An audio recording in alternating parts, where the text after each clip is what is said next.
O presidente do Senado, Davi Alcolumbre, citou o regimento e arquivou a PEC da blindagem, sem precisar, portanto, de votação no plenário, já que a Comissão de Constituição e Justiça da Casa rejeitou por unanimidade a PEC da blindagem, que amplia a proteção de parlamentares contra investigações na Justiça.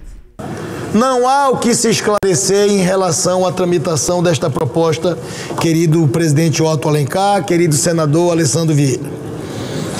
Assim, tendo em vista que a Comissão de Constituição e Justiça, no dia de hoje, de forma unânime, aprovou o parecer da lavra do senador Alessandro Vieira sobre essa proposta de emenda constitucional, concluindo no seu parecer pela sua inconstitucionalidade e injuridicidade e no mérito pela sua rejeição, esta presidência, com amparo regimental claríssimo, determina o seu arquivamento sem deliberação de plenário. Com 26 votos a favor e nenhum contra, os senadores aprovaram, portanto, o relatório do senador Alessandro Vieira, do MDB de Sergipe, que pediu rejeição integral da matéria aprovada na Câmara dos Deputados com ampla maioria. Aprovada por unanimidade a proposta, o relatório do senador Alessandro Vieira. 26 votos favoráveis, nenhum voto contra. Eu quero esclarecer que o presidente só vota em caso de empate, portanto não foram 27 votos, mas eu voto sim ao relatório do senador Alessandro Vieira. Tenho um compromisso, é bom esclarecer os senhores senadores e senadoras, tenho um compromisso com o presidente da casa, o senador Davi Alcolumbre, para que essa proposta de emenda constitucional seja encaminhada ao plenário do Senado Federal para, de igual forma, ser apreciada, deliberada e, sem dúvida nenhuma, aprovada como foi aprovado na Comissão de Constituição e Justiça pela maioria dos senhores senadores e senadoras. O relator da proposta afirmou que o objetivo da PEC poderia ser considerado um retrocesso na moralidade da vida pública.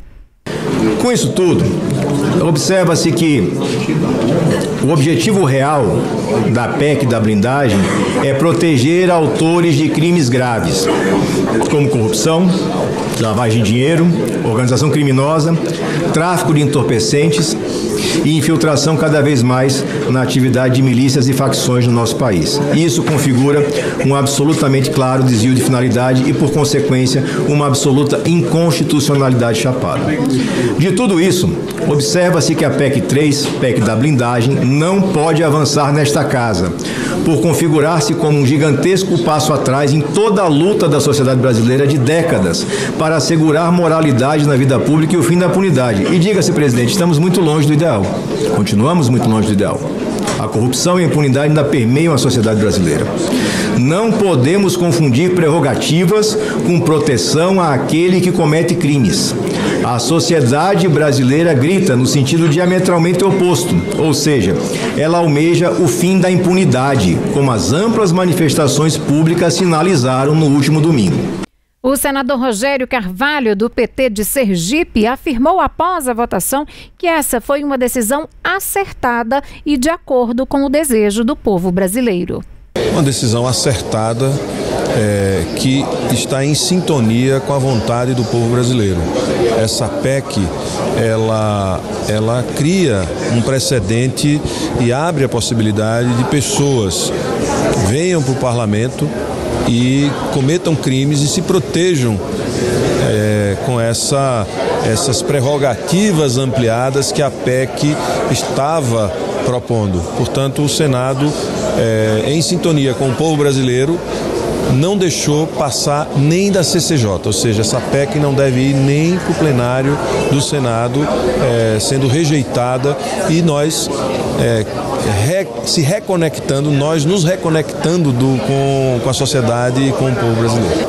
As manifestações populares são fundamentais para garantir que estas casas atendam e estejam a serviço do povo brasileiro. Aprovada às pressas pelos deputados federais, a proposta gerou muitas críticas nas redes sociais e também protestos em várias cidades do país, isso no último domingo. O senador Alessandro Vieira, do MDB do Sergipe, criticou a aprovação da PEC na Câmara dos Deputados. Equívoco é a palavra mais leve para descrever o que aconteceu. Você tem dois tipos de parlamentar que votam favoravelmente a um projeto desse. Aqueles que querem proteger bandido e aqueles que não sabem no que votam. Não tem um terceiro tipo de parlamentar para votar nisso. É muito grave o que se tentou fazer e que, graças a Deus e graças ao trabalho sério que muita gente fez, está sendo encerrado aqui no Senado da República. Bom, e a repórter Lara Alves tem mais informações para a gente sobre essa rejeição da PEC da blindagem hoje no Senado. A Lara que está em Brasília. Lara, como que estão as repercussões por aí deste tema hoje, hein? Boa noite para você. Ei, Síria, boa noite para você, também para a Luciene, todos que estão conosco nesta noite de quarta-feira. Pois é, algumas repercussões aconteceram ao longo da tarde, depois que essa votação já tinha acontecido na Comissão de Constituição e Justiça, prevendo a derrubada dessa proposta de emenda à Constituição que pretendia blindar os parlamentares e até os presidentes de partido de investigações e processos no Supremo Tribunal Federal. Pois bem, essa PEC, como você bem disse, citou as manifestações do último domingo. Foi uma PEC muito mal recebida pela sociedade civil e desde a semana passada já tinha uma expectativa muito grande que o Senado praticamente rejeitasse por aclamação o texto dessa proposta de emenda à Constituição, que foi principalmente patrocinada por lideranças do Centrão na Câmara dos Deputados e pelo presidente da Câmara, o deputado Hugo Mota. Bom, uma apuração que eu fiz hoje durante o dia e que foi, na verdade, trazida pelo nosso colega, o repórter Gabriel Ferreira Borges, é que existia, de fato, um acordo e que o presidente do Senado, Davi Alcolumbre, estava ciente que o presidente da Câmara, Hugo Mota, colocaria para votação essa proposta de emenda à Constituição. Então, Davi Alcolumbre estava ciente e deixou que Hugo seguisse o próprio caminho e seguisse o plenário da Casa, votando e aprovando essa PEC, mas já ciente que existia um clima muito forte para a derrubada dessa proposta no Senado Federal. Pois bem, hoje, durante o dia, nós tivemos um gesto bastante simbólico do presidente do Congresso Nacional, o senador Davi Alcolumbre. Logo na abertura da sessão de mais cedo, ele comunicou o arquivamento desta PEC da blindagem, ou PEC da bandidagem, ou ainda PEC do PCC, como apelidou o senador Renan Calheiros, do MDB de Alagoas. Pois bem, ele não precisava, não era necessário esse gesto de leitura do arquivamento na sessão do plenário, porque já existe no regimento interno do Senado Federal uma previsão de que quando a PEC é rejeitada na Comissão de Constituição e Justiça e, portanto, a comissão entende que essa PEC é inconstitucional, ela já é imediatamente arquivada com um despacho do presidente da Câmara. Mas Davi Alcolumbre fez questão de trazer para si essa discussão e declarou no plenário do Senado Federal o arquivamento imediato desta proposta de emenda à Constituição. É importante a gente dizer que houve um rompimento muito brusco entre as orientações das bancadas na Câmara dos Deputados e no Senado Federal, com menos de uma semana de prazo. Vamos lembrar que uma parte da base, 12 deputados da base do governo do PT, votaram a favor dessa PEC. Isso gerou uma repercussão muito ruim para esses parlamentares. Outras figuras da base, e aí falamos de PDT, PSB, também votaram a favor dessa PEC, alegando que havia um acordo para votar aprovando a PEC na terça-feira, para que na quarta-feira eles derrubassem a urgência do PL da anistia com apoio do Centrão. Não foi isso que aconteceu. Esses parlamentares, inclusive, têm ventilado nos bastidores da Câmara dos Deputados que se sentiram enganados e que o líder do PT na Câmara dos Deputados, Lindbergh Farias, teria ruído a corda, orientando que a base do PT não votasse a favor da PEC da blindagem. Esse é um ponto. Outro ponto bastante significativo são as posições das bancadas majoritárias que se posicionaram a favor da PEC da blindagem na Câmara dos Deputados e fizeram exatamente o movimento contrário no Senado Federal. Um grande exemplo é a questão da bancada do Partido Liberal, Federal. O PL entregou todos os votos de sua bancada, uma bancada de 84 deputados, a favor da PEC da blindagem. Mas os senadores do PL viram que não tinha o menor clima para assinar essa PEC no Senado Federal. Então, por exemplo, o senador Jorge Seife, que é membro da Comissão de Constituição e Justiça, propôs inicialmente um voto em separado para que essa PEC blindasse, restringisse essa blindagem da PEC aos crimes cometidos contra a honra, ou seja, quando os parlamentares são enquadrados por crimes cometidos contra a honra. Mas não houve clima e ele retirou o voto em separado. Uma outra figura que também se destacou foi o senador Sérgio Moro, do União Brasil. Ele queria apresentar uma emenda para tratar justamente desses crimes de honra, mas não teve clima nenhum e ele também contrariou a bancada do União Brasil na Câmara dos Deputados e retirou a sua emenda. Então a gente teve uma votação unânime, quase por aclamação. Aclamação é quando a votação é simbólica, então não precisa nem do registro individual dos votos dos senadores, mas uma votação unânime na Comissão de Constituição e Justiça, cumprindo o que já tinha dito na semana passada o presidente da CCJ do Senado, o senador Otto Alencar, de vamos enterrar essa PEC da blindagem. Esse foi o recado que ele deixou na semana passada e voltou a repetir hoje. Então a gente tem um momento importante aqui no Congresso Nacional de uma diferença muito grande entre Câmara dos Deputados e o Senado Federal. E também quem manda no centrão da Câmara dos Deputados, e ali a gente tem um grupo de PP, União Brasil, Republicanos e ainda com apoio do PL, que já se aproxima mais da direita, e uma posição muito diferente no Senado, onde esse centrão é predominantemente controlado pelo presidente Davi Alcolumbre, com algumas outras figuras, por exemplo, o senador Eduardo Braga, que é líder do MDB. Essa é a configuração neste momento.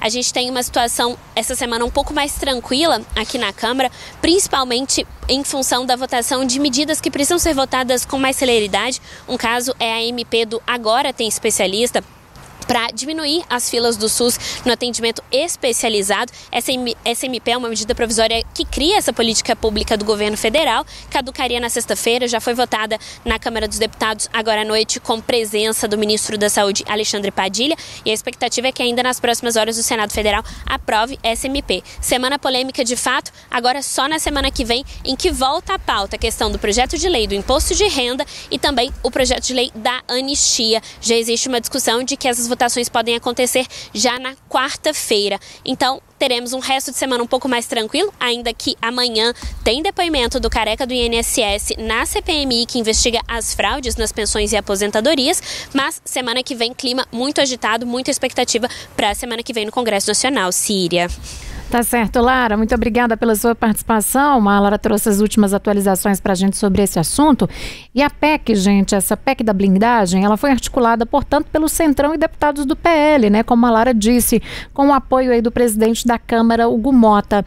Ele, apesar do que dizem os críticos, né? O texto não blinda parlamentares de processos por crimes comuns. Para ele, para o Hugo Mota, né, o objetivo é conter excessos do judiciário e fortalecer o livre exercício do mandato parlamentar. Foi o que ele disse em sua justificativa sobre esse texto na Câmara. E esse texto alteraria aspectos sensíveis da legislação, como, por exemplo, regras sobre medidas cautelares, ainda a instauração de processos de foro privilegiado para presidentes de partidos. O novo substitutivo também resgataria ainda a exigência de autorização do Congresso para que parlamentares respondam a processos criminais, respondessem no caso, né, porque já caiu esse projeto, e incluía também dispositivos que endureciam as condições para investigação e prisão de deputados e também senadores. As mudanças poderiam afetar, por exemplo, apurações relacionadas ao uso indevido de emendas.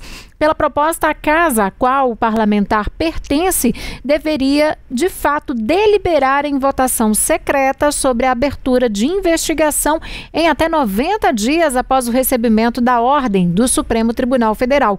Caso a autorização fosse negada, o processo judicial, portanto, permaneceria suspenso enquanto durasse o mandato dele. Luciane Landim, muitos já se falava sobre esse dia de hoje, a expectativa se cumpriu, né? A rejeição era uma palavra quase que unânime também antes da votação de hoje, né?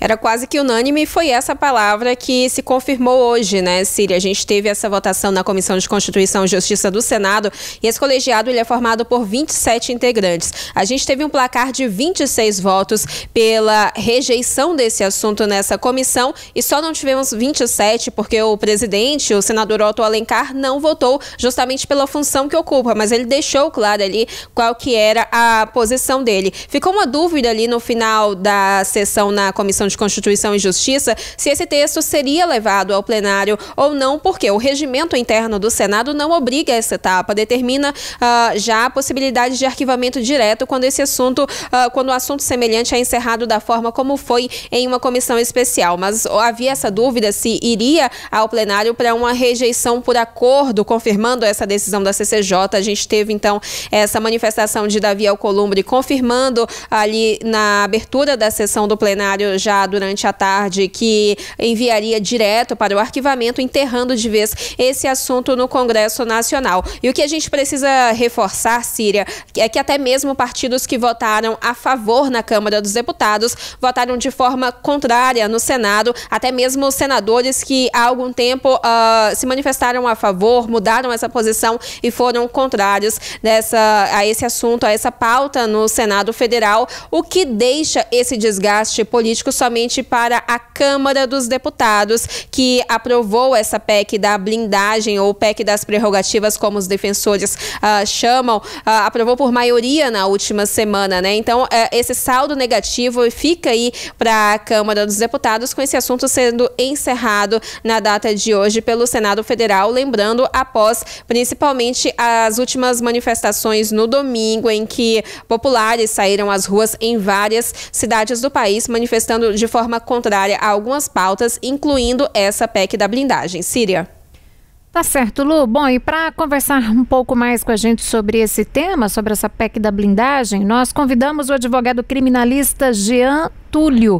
Jean, boa noite para você, seja bem-vindo aqui ao Tempo News. E eu já começo perguntando para você, na sua avaliação, o que representava juridicamente essa chamada PEC da blindagem?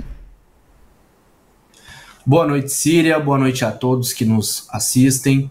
Olha, Síria, esse termo que veio a ser utilizado para apelidar a PEC, ele é muito adequado porque transmite bem a ideia trazida no texto de proposta.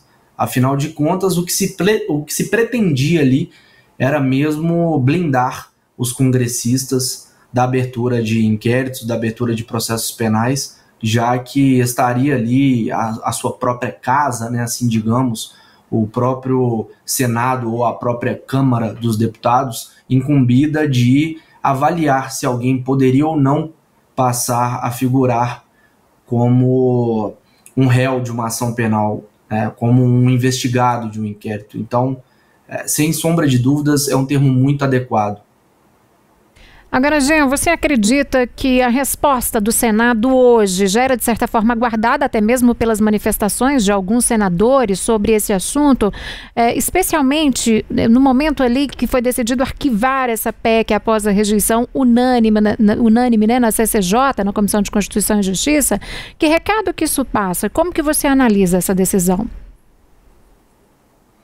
Olha, houve uma mudança abrupta de comportamento dos congressistas de modo geral, já que na Câmara dos Deputados o procedimento corre com todos os vieses apontados para a aprovação do texto e de repente quando chega no Senado os congressistas recuam e até mesmo, como bem mencionado há pouco, membros daquele mesmo partido que votou a favor passam a votar contra aquele projeto. Fica muito nítido aí, Síria, que houve pressão popular, né? Houve a participação da sociedade de modo a deixar claro para esses congressistas que era muito impopular aquela medida e o povo não estava aceitando o que estava acontecendo.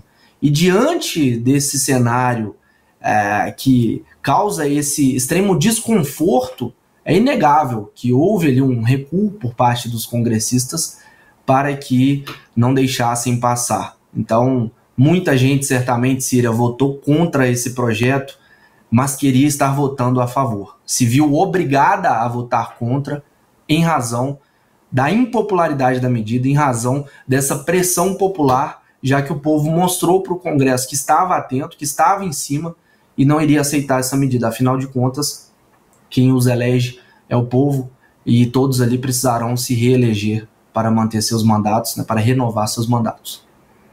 Boa noite, Jean. Aproveitando essa última análise que você fez, que muitos votaram contra, mas queriam se manifestar de forma favorável, vamos supor que a Câmara dos Deputados, que foi a Casa Legislativa que aprovou esse assunto, se houver uma tentativa de retomar esse assunto, é preciso apresentar um novo texto, uma nova proposta de emenda à Constituição, ou tem como recuperar esse assunto, essa pauta que foi arquivada, né? Eu imagino que não. Há também um instrumento mais fácil do que a apresentação de uma PEC, que precisa de um número mínimo de assinaturas apenas para ser protocolada, como, por exemplo, um projeto de lei. Como que é o trâmite, se principalmente deputados, e aqui eu falo sobre eles porque foi, como a gente falou, né, foi a casa que aprovou esse texto, como eles devem tratar esse assunto se um texto semelhante for reconsiderado para discussão no Congresso Nacional?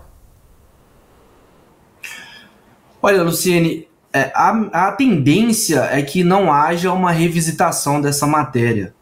De fato, quando você pretende alterar um texto constitucional, o caminho é mesmo esse, é o da PEC. É uma proposta de emenda à Constituição.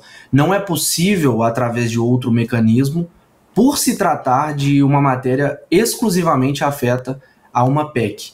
Ela é muito mais difícil de ser aprovada, afinal de contas, precisamos ali de 2 turnos com a maioria absoluta, mas é importante lembrar aqui também que neste caso em específico, a rejeição que se deu ali na CCJ é uma rejeição em virtude de ser aquele texto considerado inconstitucional, ou seja, ele sequer foi levado ali no âmbito do Senado para votação do mérito. Causa estranheza também que a CCJ da Câmara dos Deputados, que tem esta mesma incumbência, não tenha tomado esta conclusão lá atrás, quando foi ela a responsável por avaliar a constitucionalidade da medida. Mais uma vez, temos aqui um sério indicativo de que há uma influência política, né? Dessa vez, é claro, positiva, já que houve uma participação popular muito efetiva, mas sem sombra de dúvidas, apesar de técnica, apesar de ser uma decisão que visita a matéria de ordem constitucional e decide que aquele texto contraria os preceitos constitucionais e, em razão disso, não deve ser levado adiante. Apesar disso, percebe-se que a motivação é política e não houve um cenário que possibilitasse a aprovação desse texto. Claramente os congressistas recuaram, mas sem dúvidas não sobra espaço para uma revisitação dessa matéria. Teria de ser votada, por exemplo, uma nova PEC, teria de ser proposto um novo texto de proposta de emenda constitucional, e sem sombra de dúvidas, no cenário que nós temos hoje, não há espaço político para isso.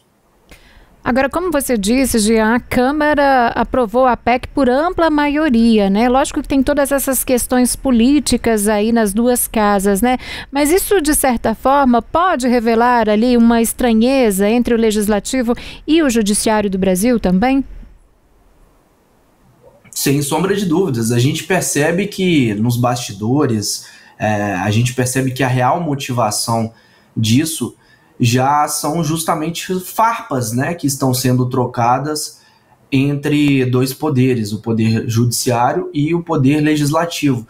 Ou seja, o poder legislativo diz estar legislando para se proteger do que ele diz ser uma interferência ou até mesmo a iminência de uma interferência em seu âmbito, né, uma perseguição, um excesso de poder de uma outra entidade que seria aí o poder judiciário, em virtude de diversas questões aí que estamos acompanhando e que tomam, sem sombra de dúvidas, a maior parte da discussão hoje dos veículos de informação, já que grandes membros, inclusive, do Poder Legislativo, grandes personalidades, grandes figuras públicas, né, estão sendo julgadas, estão tendo suas ações processadas pelo Poder Judiciário, e é justamente nesse clima, nesse âmbito, é que surge essa proposta. Aliás, a motivação da CCJ para negar este texto, alegando sua inconstitucionalidade, foi inclusive pautada no desvio de finalidade. Ou seja, tomaram por conclusão ali os senadores de que há um claro desvio de finalidade, já que a PEC ela traz justamente o viés de blindar. É claro que esse apelido não foi à toa. Esse apelido já traz uma ideia de algo que é ruim, é algo que não deve ser concebido como justo, como algo adequado, já que ninguém deve ter blindagem, ninguém deve ter um escudo que lhe protege de modo a impossibilitar responsabilização por atos ilícitos. Doutor Jean, o principal argumento de quem critica esse texto que foi arquivado pelo Congresso Nacional, pelo Senado, na data de hoje, é o de que haveria uma impunidade se esse texto realmente passasse e fosse aplicado, fosse incorporado na legislação brasileira. Eu queria que o senhor explicasse um pouco, detalhasse como que essa impunidade seria vista na prática e também se a gente teria alguma outra implicação tão grave quanto essa se a gente tivesse esse texto entrando em vigor se não fosse arquivado pelo Senado, como aconteceu. Perfeitamente, Luciene. Como caso fosse aprovada essa PEC, caso esse texto fosse adiante? Diante de indícios de crime, por exemplo, de um senador, este senador ele não passaria a ser investigado da forma que é hoje, porque haveria ali um óbice. A própria casa dele, ou seja, o próprio Senado, seus pares, os seus colegas de trabalho, decidiriam em uma sessão, que inclusive seria uma sessão de voto secreto, não se poderia conferir quem votou a favor, quem votou contra, mas os seus colegas, os seus pares, decidiriam se ele poderia ou não passar a ser investigado, se ele poderia ou não passar a ser processado. E se decidissem que ele não deveria, aquilo ficaria suspenso. Enquanto o mandato dele estivesse vigente, ou seja, se ele passa por 2, por 3 mandatos, aquilo fica por muitos anos suspenso. E dependendo de quanto tempo estivermos falando, ao final esse crime estaria prescrito. E não só pela prescrição, dependendo do tempo transcorrido, sequer seria possível prosseguir para a coleta de provas, para a coleta de elementos de informação que pudessem ser úteis a uma persecução penal, já que depois de determinado período não se tem mais a possibilidade de produzir nada contra aquela pessoa que supostamente cometeu aquele delito.